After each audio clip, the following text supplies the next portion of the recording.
kita akan membahas dua huruf yang tidak boleh diucapkan manusia. Bukan dua kalimat, tapi dua huruf tidak boleh diucapkan manusia. Sebab kalau diucapkan sangat bahaya, bisa terjerumus kepada dosa. Apa dua huruf yang tidak boleh diucapkan oleh kita manusia? Ma'asyiral muslimin yang dimuliakan Allah Subhanahu wa taala, sebelum saya jelaskan dua huruf yang tidak boleh diucapkan ini, tentu karena pembahasannya bicara soal lisan. Nabi SAW ketika bicara soal lisan, maka Nabi SAW sangat mewanti-wanti para sahabatnya untuk menjaga lisan. Kata Nabi SAW, imsak alaika lisan, tahan lisan. Makanya dalam hadis Muadz bin Jabal radhiyallahu an, Rasul mengatakan, sakilatka ummuka ya Muadz, wa hal yakubbun nas fi nari jahannam illa hasaidu alsinatihim. Celaka engkau wahai Muadz, bukankah kebanyakan manusia masuk neraka itu diakibatkan karena lisan-lisan mereka? Karena dari ujung kepala sampai kaki yang paling banyak berbuat dosa itu lisan. Makanya Nabi SAW ketika sedang bicara dengan Ummul Mukminin Aisyah radhiyallahu anha, Aisyah mengucapkan satu kalimat yang membuat Nabi SAW murka. Apa itu? Mengisyaratkan kepada Safiyah bahwa dia pendek dan Aisyah tinggi.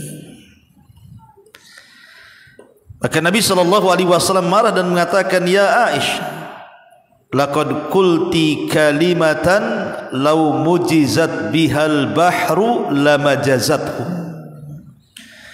Wahai Aisyah, engkau sudah mengucapkan satu kalimat yang kalau kalimat itu dilempar di air lautan cukup mencemari air lautan itu. Saking dahsyatnya kalimat ghibah itu. Lah di antara ucapan yang tidak boleh diucapkan ini bukan kalimat lagi, tapi huruf. Kalau kalimat kepanjangan, ini huruf, dua huruf. Dan ini ada di tiga tempat. Yang pertama, huruf atau kalimat law, lam dan waw. Law dalam bahasa kita seandainya, dalam bahasa Arabnya law. Ma'asyiral muslimin yang dimuliakan Allah Subhanahu wa taala, dan ini tertera dalam riwayat Muslim di mana Nabi SAW bersabda, al-mu'minul qawi khairun wa ahabbu ila Allah minal mu'minidh dhaif wa fi kullin khairun. Mukmin yang kuat itu jauh lebih baik dibandingkan mukmin yang lemah.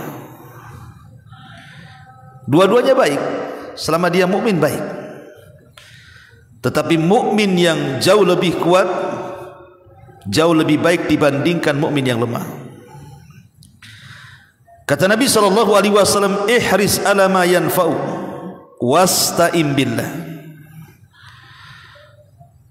Maka bersemangatlah untuk mengambil hal-hal yang bermanfaat untuk kamu, setelah itu mintalah pertolongan kepada Allah. Wala ta'jaz, jangan lemah. Wa in asabaka syai'un fala taqul Nah, di sini syahidnya. Wa in asabaka syai'un fala taqul law anni fa'altu kadza lakana kadza wa kadza.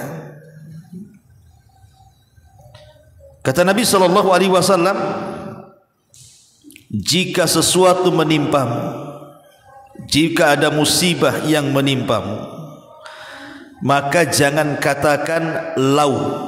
Lihat di sini dua huruf, lam dan waw, dua huruf saja. Jangan katakan lau, andai kata. Kata Nabi SAW, fala taqul law anni fa'altu kadza lakana kadza wa kadza.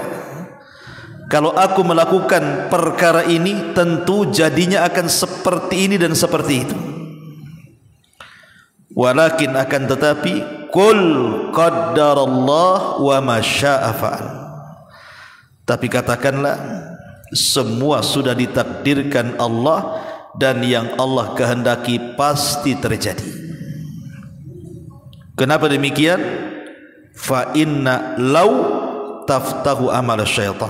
Karena kalimat law seandainya itu bisa membuka amalan setan. Ma'asyiral muslimin yang dimuliakan Allah Subhanahu wa taala, sering di masyarakat dua huruf ini terucap. Padahal dua huruf ini jangan sampai diucapkan seorang muslim. Terutama kalau seandainya berkaitan dengan kematian, kemalangan, kebangkrutan, sakit parah dan begitu seterusnya. Biasanya kalimat ini muncul. Umpamanya kalau saya tidak pergi, tentu tidak mungkin celaka. Kalau saya tidak menanam modal, tentu tidak bangkrut. Kalau seandainya saya tidak bawa dia ke rumah sakit, tentu dia tidak akan mati. Kalau seandainya saya tidak pergi lewat sini, tentu tidak akan jatuh. Kalau seandainya bukan karena dia, tentu begini dan begitu. Kalau bukan karena anjing tetangga, habislah rumah saya. Macam-macam kalimat ini sering terurai di masyarakat ini. Padahal ma'asyiral muslimin yang dimuliakan Allah Subhanahu wa taala, ini bukan kalimat biasa, ini kalimat setan. Ingat kalimat lau seandainya itu bukan kalimat biasa, tapi ini kalimat syaitan. Makanya Rasulullah mengatakan apa? Fa inna lau taftahu amal syaitan. Karena kalimat lau seandainya itu membuka amalan setan. Jadi kalau seandainya kita ditimpa kemalangan ataupun musibah, maka setan akan datang kepada kita supaya mengucapkan lau tadi.